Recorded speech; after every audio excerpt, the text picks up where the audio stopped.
They said the Hawthorns of Nebraska were a blessed family, tall, fair, and untouched by illness. But blessings have a way of rotting from the inside.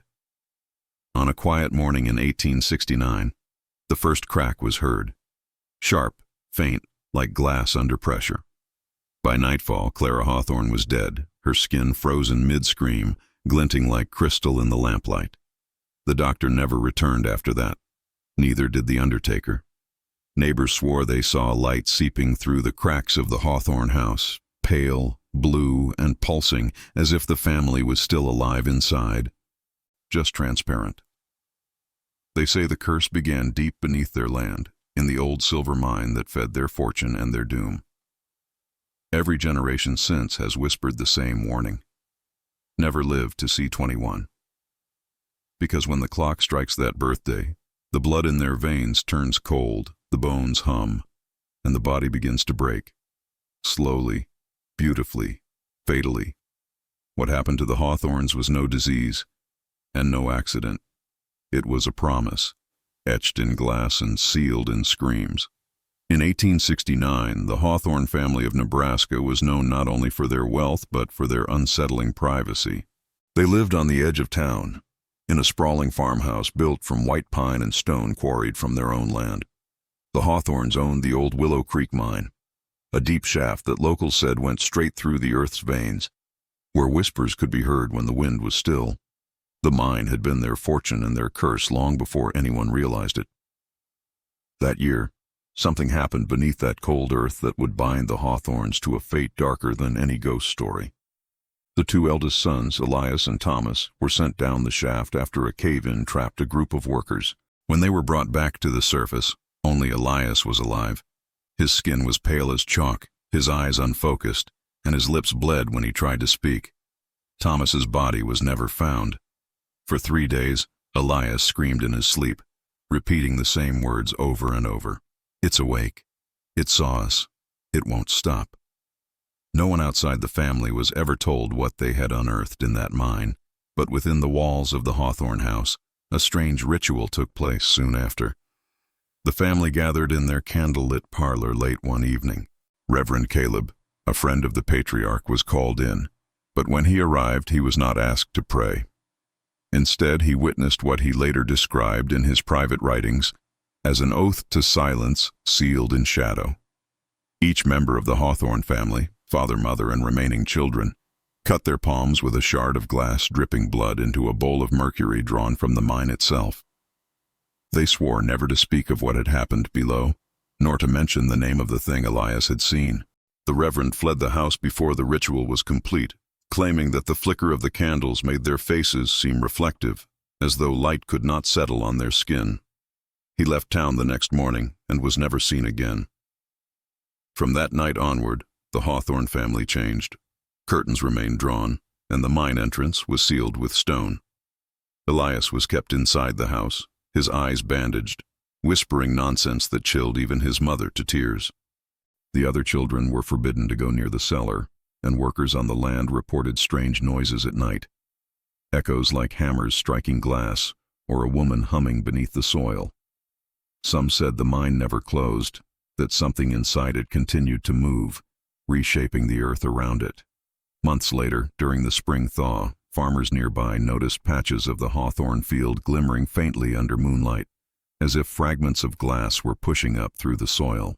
When one man tried to gather them, the pieces dissolved into a fine dust that burned his fingers and left faint cuts that shimmered like silver scars. Rumors spread that the family had made a pact to keep their wealth untouched, trading something holy for something that could not die. Others whispered that they had disturbed a mirror buried deep within the mine, and what stared back at them had demanded silence in exchange for mercy. Inside the house, life continued in eerie quiet. Elias never recovered, and by the summer, his reflection disappeared entirely from mirrors. The family covered every looking glass with black cloth and stopped hosting guests. Locals who rode past claimed they could see shapes moving behind the curtains, flickering like candlelight, but too fluid to be human. Whatever the Hawthorns had sworn that night, it bound them together in ways no prayer could undo. The oath of silence was meant to protect them, but it only ensured their suffering would echo across generations, a secret that gleamed and cut like glass in the dark. Clara Hawthorn was the second daughter of the Hawthorn family, known for her quiet beauty and the distant sadness that seemed to follow her even in youth. She had just turned 21 in the spring of 1870, a date the family had been dreading for reasons whispered but never explained. In the weeks leading to her birthday, Clara often complained that her skin felt tight when she smiled, as though something beneath it was hardening. Her mother dismissed it as anxiety, while her father refused to acknowledge the strange symmetry between her age and the warnings scrawled in Elias's fevered journals, notes that read, "When the clock strikes 21, the body remembers what the earth forgot." On the night of her birthday, the family gathered in silence around the dinner table, the air heavy and still, the fire burning low. Clara's face glowed faintly in the candlelight, not from joy but from a translucent sheen that shimmered over her cheekbones. Her younger brother Samuel noticed, first whispering that her eyes looked like glass marbles. Moments later, Clara gasped and dropped her fork, clutching her arm as a faint cracking sound echoed in the room, soft but distinct, like thin ice splitting underfoot. The doctor from town arrived just before midnight, summoned in panic, but he barely made it past the front door before freezing at the sight of Clara.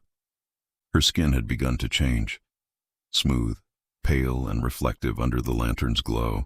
Tiny fractures ran across her fingers and spread upward, webbing her arms like frost on a window. The sound of each fracture filled the room, an awful melody of splintering flesh. She tried to speak, but her voice came out hollow, brittle, as if echoing through a glass bottle. The family watched, paralyzed by terror and awe, as her skin continued to crystallize. When the doctor reached to touch her wrist, her body flinched and a sharp crack burst through the air. The skin on her neck split open, not bleeding but flaring with a faint blue light. Within moments she froze in place, standing upright in front of her family, her final scream trapped in her throat, her entire body transformed into a sculpture of translucent glass. The lamplight refracted through her, scattering rainbows across the walls. The beauty of it was monstrous. The doctor dropped his bag and ran, swearing he saw her eyes still moving inside the glass, darting helplessly as her body hardened. Her father, James Hawthorn, collapsed to his knees, trying to pray but unable to find words. Her mother fainted at the sight of her daughter's reflection, multiplying endlessly across the shards forming at her feet. Within an hour, Clara's body began to hum softly, a high, trembling sound that made the windows rattle. Then, without warning, her form cracked down the center, from forehead to feet, and shattered into hundreds of pieces, each fragment glowing faintly before fading into dull, lifeless transparency. There was no blood, no remains to bury, only the echo of her last breath and a cold mist that settled across the room. When morning came, the Hawthorn family sealed the room and forbade anyone from entering it again. But those who worked the land said that at night, light still flickered behind the boarded-up window, and if you stood close enough, you could hear the faint sound of a girl humming, a voice trapped inside a hollow echo. The town physician refused to speak of what he had witnessed, resigning and leaving Nebraska within a week. He left behind one note: "It's not a sickness, it's a remembrance. The earth took her back in its own image." From that day forward, the family no longer celebrated birthdays, especially the 21st. Elias, the blinded son, whispered through his bandages that Clara's fate had been written the night they made their vow, that what the mine had awakened would claim one child from every generation, turning their living flesh into the very thing they swore never to reveal. And as the sun rose over the Hawthorn property, the family's windows glimmered faintly, as if something inside was reflecting light that didn't belong to this world. Years after Clara Hawthorn's death, the house stood quiet and cold, its walls whispering with the echoes of a family that no longer laughed or prayed. The few workers who remained on the property spoke of strange occurrences: doors that opened on their own, mirrors that fogged even in the summer heat, and faint scratching sounds coming from beneath the barn. It was in that same barn, buried beneath warped floorboards and rotting hay, that a farmhand named Peter Lang made a discovery that would unravel the Hawthorn family's carefully buried silence. Peter had been hired in 1873, a nervous young man with more curiosity than sense. and though he had been warned never to wander near the main house after sundown, his hunger for answers proved stronger than his fear. One evening, while repairing a broken stall, Peter's hammer struck something hollow beneath the floor. He pried up the boards and uncovered a small leather journal wrapped in an oilcloth and tied with silver wire. The book was warm to the touch, even though the air was bitterly cold. When he opened it, his hands trembled. The pages were filled with strange, mirrored handwriting, as if the author had written everything backward. To read it properly, he had to hold the book up to the light or a piece of glass, where the words reflected clearly, revealing a kind of secret script. What unsettled him most wasn't the handwriting itself, but what was trapped between the pages. Fine, glittering dust clung to the edges, shards so tiny they cut the skin when touched, leaving a shimmer like powdered glass. The first page read, "We broke the world when we opened the earth. What bleeds beneath it remembers." The entries that followed were written by Elias Hawthorn, the same brother who had returned blind from the mine years before. He described dreams of shifting tunnels where walls pulsed like living flesh and veins of silver moved like rivers of light. He spoke of an ancient mirror buried deep in the shaft, not crafted by human hands, but grown out of the rock itself. According to Elias's words, when he and his brother touched it, the reflection did not show them as they were. It showed them as hollow figures made of glass, and behind them something vast and faceless watched through the surface, pressing to escape. The journal revealed that after Thomas died in the mine, Elias brought a shard of that mirror back to the house, believing it to be a gift or perhaps a relic of divine origin. That piece was melted down, mixed into the family's silverware, and even infused into the very foundation of their home. He wrote that the family believed the material would protect them from the darkness below, but instead it carried it inside. As Peter turned the pages, the light in the barn began to dim, though the lantern burned steady. The air felt heavy, each breath colder than the last. The final entry was dated just days before Clara's 21st birthday and contained a warning. "When one of us reaches the age the mind remembers, the reflection will claim them. Our silence feeds it. Our blood sustains it. It must not be spoken or it will listen." As Peter read those words aloud under his breath, a faint ringing sound filled the room, the same crystalline hum that had once haunted the Hawthorn house. The dust on his hands began to shimmer, cutting deeper, and when he dropped the journal, the sound grew louder, echoing from beneath the barn floor, as though something stirred below. Terrified, Peter fled, leaving the book open in the dirt. By morning, the journal had vanished, leaving only a patch of frost in its place, though it was the height of summer. He never returned to the farm, but weeks later, a stranger arrived in town claiming he had seen a young man on the roadside walking barefoot, his hands glittering like glass in the moonlight. The townsfolk said Peter had been cursed for reading what was never meant to be found. Others whispered that the journal still exists somewhere on the property, reappearing whenever someone digs too deep or listens too closely to the silence under the soil, waiting for another hand to open its pages and awaken the reflection once more. Reverend Caleb was once the closest friend of James Hawthorn, long before the family became a ghostly legend whispered about in Nebraska's cold wind. He had baptized the Hawthorn children, shared meals in their grand dining hall, and even blessed the opening of their mine years before it turned into a wound in the earth. But by the time Clara had shattered and the journal had gone missing, the Reverend had grown uneasy, haunted by dreams of the Hawthorn home glowing faintly beneath the moonlight. He had tried to stay away, but something compelled him back. A letter written in a shaky hand from Mary Hawthorn, the matriarch, who begged him to come one final time. She wrote that Elias's whispers had grown louder, that he spoke to someone who wasn't there, and that a thin film of glass now coated the inside of their windows, no matter how often she wiped them clean. The Reverend rode out to the house on a gray morning, the sky so low it seemed to brush the chimney tops, carrying only his Bible and a vial of holy water, though neither gave him comfort. When he arrived, the Hawthorn house seemed to breathe. The windows were clouded from within, and every board of the porch creaked like bones shifting under pressure. James greeted him, pale and trembling, leading him to the parlor where Elias sat in a chair, his face covered in a band of cloth. Around the edges of the fabric, faint glimmers of light pulsed, as though his eyes were no longer blind but reflecting something far brighter. The Reverend tried to pray, but Elias began to speak in a voice not entirely his own. He said that the shattering curse had roots deeper than any grave, tied to what they had unearthed beneath the mine, the mirror-like surface that showed not reflections but futures, each dripping with silver light. Elias told the Reverend that what they had brought to the surface wasn't metal, but memory, something ancient that remembered every soul who had looked upon it. When the mine collapsed, it wasn't a natural cave-in, it was the earth closing its mouth to seal away what they had disturbed. But the family had already carried a piece of it home, and now it wanted them back.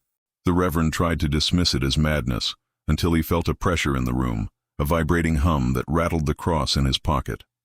The walls of the parlor shimmered faintly, and in the glass of a nearby cabinet he saw the faint outlines of faces, hollow, translucent, watching. Mary began to sob, pleading for him to cleanse their home, but Elias only laughed, saying that prayer could not drown a reflection. The Reverend demanded to see the mine for himself, convinced the family's torment was being fed by superstition. That afternoon, guided by Samuel, the youngest son, he descended into the mine's mouth, where the air was colder than winter. The tunnel walls glistened like they were wet, but when touched, they were solid and smooth, polished like obsidian. Deeper inside, he found an altar of sorts, a ring of broken mirrors arranged in a circle, each reflecting not the men before them, but the empty space behind. In the center lay a puddle of mercury that rippled as if breathing. Samuel whispered that this was where it began, where the earth's eye had opened. The Reverend tried to bless the place, sprinkling holy water on the ground, but the droplets hissed and vanished, leaving behind a scent like burning metal. A whisper rose from the puddle, soft at first, then growing louder until it echoed through the tunnels, a voice repeating his name. In terror, the Reverend fled the mine, clutching his Bible so tightly that the leather split. When he emerged, his hands were cut and bleeding, tiny shards of something sharp embedded in his palms. He returned to the house only long enough to tell James to leave, to burn the mine and never look back. But James refused, saying the land was their blood, their inheritance. The Reverend left before dusk, swearing never to set foot on Hawthorn soil again. For weeks afterward, he could not sleep without hearing that whisper in the dark. His congregation noticed the change in him. His sermons turned grim, his eyes hollow. Months later, he left town entirely, leaving behind a single page torn from his Bible, pressed into the church pulpit. In shaky handwriting it read, "The light beneath the earth is not of God. It remembers faces. It feeds on reflection. Pray not near glass." The night the villagers would later call the Night of Cracks began without warning, quiet and uneventful, as if the world itself was holding its breath. The Hawthorn house had been shuttered for months, its doors barred and its chimneys cold, but that evening faint lights flickered from within, pale and bluish, like the glow of moonlight reflected through ice. The air was unnaturally still, and those who lived near the property claimed the wind refused to cross the Hawthorn fields. By midnight, that silence shattered. From deep inside the house came a sharp sound, thin, piercing, unmistakable, the sound of glass breaking. It echoed through the valley once, then again, louder, multiplied, until the noise seemed to come from everywhere at once. People woke from sleep and gathered at their windows, staring toward the hill where the old house stood. Its shape loomed dark against the night, yet something within it glimmered faintly, as though the walls themselves were cracking from the inside out. Inside the house, the few surviving Hawthorns had gathered in the parlor, surrounded by covered mirrors and locked doors. Mary Hawthorn had grown frail, her hands trembling as she clutched a rosary that seemed to melt between her fingers. Elias, blind but aware of everything around him, sat rigid, whispering that it was listening. Samuel, now 17, had begun hearing the cracks, days before anyone else, faint tapping noises in the walls that followed him from room to room. But that night, the sound became deafening. The walls began to groan, and every mirror in the house, despite being covered, splintered at once. The fabric coverings darkened as fine lines spread across their surfaces, revealing fractures underneath. When the family tore the cloths away, they saw their reflections staring back, but wrong, twisted, delayed, as if the glass was reflecting from a world half a second behind. The first real sign of terror came from the grand hallway, where a tall standing mirror that had belonged to James's grandmother began to move on its own. The frame creaked, and faint knocks echoed from within the mirror's surface. Mary screamed when a shape appeared in the reflection, a woman made of glass, her mouth open in a silent cry. Then came the sound, the one that haunted everyone who survived that night, a slow, rhythmic cracking, like something enormous crawling across the ceiling. The air grew heavy, thick with the smell of iron and dust. Windows shattered one by one, and shards of glass hung in the air for several seconds before falling to the floor like snow. Samuel tried to flee, but the moment he reached the door, the glass in the window beside him pulsed, forming a faint outline of his face, perfectly mirrored. It smiled back at him before splintering into hundreds of tiny pieces that cut deep into his skin. Outside, the villagers who had gathered near the property claimed they heard voices, soft murmurs, almost like singing, drifting from the house. The tune was distorted, haunting, a lullaby that no one could later recall but everyone remembered fearing. Then, just before dawn, the lights inside the house flared bright blue, spilling through the cracks in the boarded windows. For a brief moment, the entire building seemed to glow from within, like a lantern made of crystal. And then, silence. Every mirror in the house shattered simultaneously, sending a rush of cold air through the valley strong enough to extinguish every lamp for miles. When brave souls approached the Hawthorn property later that morning, they found the doors hanging open and the ground glittering with a layer of frost. The air inside was cold enough to see one's breath, though the fire in the hearth was still burning faintly. No bodies were found, only shards of glass scattered through every room, some small as dust, others shaped like hands or faces frozen mid-expression.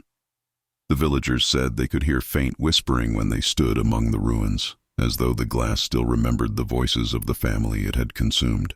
The Hawthorn home was abandoned after that night, sealed by order of the town council, though no one dared go near it. On clear nights, travelers claimed they could still hear the sound of cracking glass carried on the wind echoing faintly from the hill where the Hawthorns had once lived, as if the house itself continued to fracture piece by piece forever, remembering the family that had tried and failed to silence what should never have been unearthed. Years after the night of cracks, when the Hawthorn estate had already faded into a tale parents whispered to frighten their children, one man returned to the property, the last surviving member of the bloodline, Samuel Hawthorn. He was no longer a trembling boy, but a haunted man in his 40s, his face marked by faint silvery scars that caught the light like frost. He came back not for peace, but to confess. The townsfolk avoided him, calling him the Mirror Walker, because his eyes reflected light even in darkness. When he spoke, his voice trembled between guilt and exhaustion, carrying the weight of a secret too long buried. He told the town's archivist, in a single evening of drunken honesty, that the curse had not been born from misfortune or divine punishment. It had been chosen. It began the moment his twin brothers, Elias and Thomas, made a pact in the mine, trading one life for another. What everyone believed to be an accident had been a deliberate offering. Samuel said that when the mine collapsed, the mirror they had uncovered, the living reflection buried beneath the silver, had demanded a bargain. Thomas was crushed beneath falling stone, but Elias survived because he had whispered a promise in the darkness. He offered his bloodline in exchange for his life, vowing that every firstborn to reach 21 would be returned to the reflection so it would never fade. The pact sealed itself in the blood they spilled, binding not just Elias but everyone born of his name. Samuel explained that his family's silence, their strange behavior, and their obsession with hiding mirrors were not acts of madness but desperate attempts to undo what Elias had done. The ritual of cutting palms and sealing their vow in mercury had not been a curse placed upon them. It had been a futile effort to control the one already written in their veins. Samuel's confession grew darker when he revealed that Clara's death had not been an accident of fate. The night before her 21st birthday, she had found a fragment of the old mirror buried beneath her window frame. Elias, still blind but able to see through the reflection, had guided her to it. He told her that if she touched it and spoke the right words, she could free their family from the curse. But he lied. He had hoped to satisfy the reflection's hunger by giving it a willing vessel, believing that would break the cycle.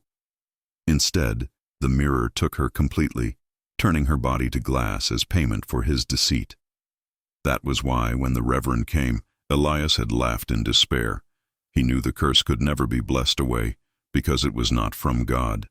It was older than Scripture, older than light itself, born from the depths of the earth where reflections sleep until someone dares to look too closely.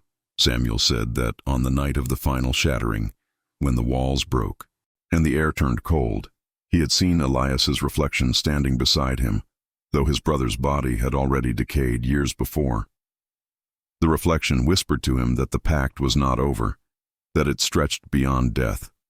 Each time a Hawthorn reached 21, their soul crossed into the mirror's world, leaving behind nothing but dust and glass.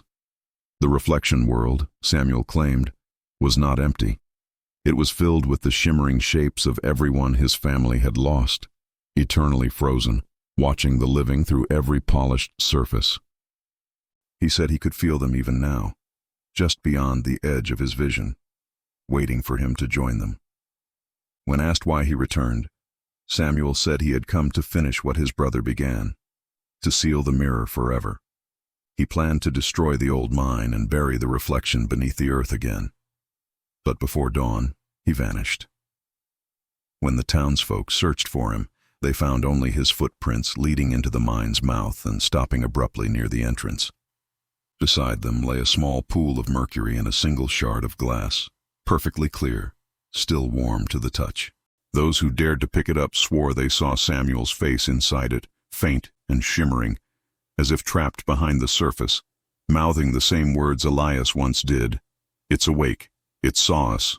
It won't stop."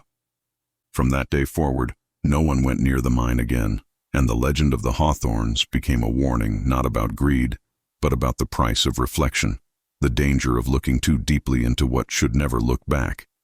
The story of the Hawthorn family might have ended with Samuel's disappearance, but in 1874, the valley once again stirred with whispers of something unnatural. The Hawthorn house, left abandoned for months, began to glow faintly at night, a soft blue radiance that bled through the cracks in the wood like veins of cold fire. The people of Willow Creek had learned to stay away from the property, yet curiosity and fear often drew their eyes to the hill, where the house stood like a ghost that refused to die. Then one night, without warning, flames erupted, or at least, that's what the villagers thought they saw. The silhouette of the old mansion flickered with orange and white light, and the outline of smoke rose above the trees. Someone screamed that the Hawthorn house was burning again. Men grabbed buckets, women wrapped shawls around their shoulders, and a small crowd made its way toward the estate. But when they arrived, there was no fire, no smoke, not even a single ember. The house was cold, untouched, yet a thin layer of ash coated the ground around it. The smell of burnt air lingered, and the walls glimmered faintly as if coated in a film of frost. Those brave enough to enter described an eerie silence that pressed against their ears. The air was thick, unmoving, and tasted faintly metallic. The furniture remained where it had always been, but everything carried a strange sheen. Tables, walls, even the piano in the parlor seemed as though brushed with glass. The mirrors, which had long been covered by cloth, now hung bare and whole again, but none reflected true images. The faces of the villagers who stepped inside appeared distorted, their movements delayed, their eyes faintly glowing blue in the reflection. One man, a carpenter named Joseph, reached out to touch his mirrored image and found his hand meet something solid instead of air. He pulled away instantly, his fingers bleeding from small, precise cuts shaped like veins of ice. The townsfolk fled the house, and before sunrise, the glimmering lights returned. This time not from flame, but from the house itself. Through its windows, figures could be seen moving slowly, their shapes translucent, each one flickering like candlelight behind glass. For weeks, people argued about what they had witnessed. Some swore they saw the silhouettes of the Hawthorn family standing together in the parlor, frozen mid-motion, their bodies faintly luminous.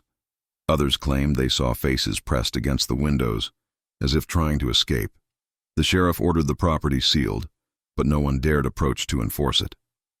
At night, when the moon was bright, the house emitted a soft humming sound, the same crystalline vibration that had haunted the valley since Clara's death. It grew louder near mirrors, causing reflections to tremble and distort. Horses refused to pass the property and dogs howled if they caught sight of it. Eventually, the townspeople began leaving small offerings, candles, coins, silver trinkets, at the base of the hill, hoping to appease whatever restless spirits lingered there. Then, one morning in late autumn, a storm swept through the valley, and lightning struck the Hawthorn property. The bolt hit the roof directly, but instead of igniting, the entire structure flashed with blinding white light. When the storm passed, the house was gone. In its place lay a perfect circle of ash and debris, and embedded in the soil were countless fragments of glass, thin, smooth, and warm as though alive. Each shard reflected the sky in unnatural clarity, like tiny mirrors waiting for eyes to find them. The townspeople scoured the ruins, but there were no remains, no bones, not even clothing. The Hawthorns had vanished completely, leaving only silence and shimmering dust behind. Years later, travelers who passed through the region said that when the sun set at the right angle, you could still see the outline of the old house in the fading light, a phantom of shimmering glass suspended in the air. Those who lingered too long near the ruins claimed they could hear faint laughter, the soft clinking of dishes, and the whisper of voices speaking from nowhere. The locals said the house never truly burned. It simply crossed over, dissolving into the reflection world that had haunted the family for generations. The fire that had appeared to outsiders was only the glow of their souls, burning away their last ties to the living world. And though the Hawthorns were gone, their curse did not die with them. On still nights, the wind carried the sound of cracking glass down from the empty hill, and the reflection of that vanished house sometimes appeared in nearby windows, flickering for only a second before fading, as if reminding the town that the pact Elias made beneath the earth was never broken. It merely changed form, waiting for the right bloodline to rise again. Decades passed after the Hawthorn house vanished, but its story refused to fade. The land where it once stood was sold, resold, and eventually abandoned, earning the name the Glass Field among the locals because of the shimmering soil that sparkled beneath the moonlight. Every attempt to build something new on that ground ended the same way, tools breaking, walls cracking, glass shattering without cause. Those who dared to stay overnight described seeing their reflections move on their own, blinking out of sync or smiling when they did not. The curse had not died with the Hawthorns. It had simply rooted itself into the earth, spreading its reflection like a silent infection. In 1921, a mining company tried to dig beneath the hill for quartz, believing the glassy fragments were mineral veins worth profit. The foreman, William Harrow, was the first to notice something wrong when the miners struck a layer of perfectly smooth glass, too even to be natural. It reflected light, but not theirs. Instead of showing the men standing in the pit, it showed the Hawthorn house whole again, flickering in a frozen moment from decades ago. The reflection shimmered like a doorway, and one of the workers reached out before anyone could stop him. His hand pressed through the surface like water, and he was pulled inside with a sound like breaking ice. The rest fled screaming, leaving the mine to collapse behind them, sealing whatever they had awakened beneath tons of rock and soil. After that, the government closed the site, marking it as unstable ground. Locals said it wasn't just the mine that caved in. It was the space between worlds trying to seal itself. But the seal never truly held. Strange lights began appearing in nearby houses, flickers that danced inside mirrors, shadows that didn't belong to anyone in the room, whispers that came from behind reflections. By 1950, the last few families left the valley altogether, abandoning Willow Creek to time and silence. The town fell into ruin, consumed by vines and fog, and the story of the Hawthorns became local legend, retold by truckers and travelers passing through Nebraska. Some claimed that the descendants of the family still lived among people, their skin pale and eyes faintly glimmering in certain light, doomed to carry the reflection curse until the last drop of Hawthorn blood vanished from the world. Others believed the family had transcended mortality entirely, existing as living echoes in mirrors, feeding on the fear of those who dared to remember them. In 1976, a documentary team from Chicago tried to investigate the ruins of Willow Creek. They brought cameras, sound equipment, and high-tech lighting, determined to separate myth from truth. The first 2 nights were uneventful, but on the third, the crew discovered something chilling. Every reflective surface they brought, camera lenses, mirrors, glass bottles, showed faint faces staring back, even when no one was standing near them. Their footage, later found in the abandoned van outside the valley, captured a single shot that remains unexplained to this day. It showed the Hawthorn house, glowing faintly under a full moon, as if reborn in light. A woman's voice whispered through the static, repeating a phrase over and over. It never ends where it began. The team was never found, and no one entered Willow Creek again. The government quietly fenced off the area, citing environmental danger. But those who live near the borders still see glimmers in the distance, brief flashes like sunlight on glass, even in the dead of night. Some say the reflection world still hungers, feeding on curiosity, waiting for someone to stand too long before a mirror and stare deep enough to be seen by the other side. It is said that if you whisper the name Hawthorn 3 times in front of a mirror in complete darkness, your reflection might blink a moment too late, and in that split second, the glass remembers. The story of the Hawthorn family is not just a tale of tragedy. It is a warning that some curses do not fade. They evolve, waiting for new eyes to meet them, for new blood to answer their call. So, if you ever find yourself in a quiet room, with only your reflection for company, and you hear a faint crack, don't look away too fast, because some reflections are not yours at all.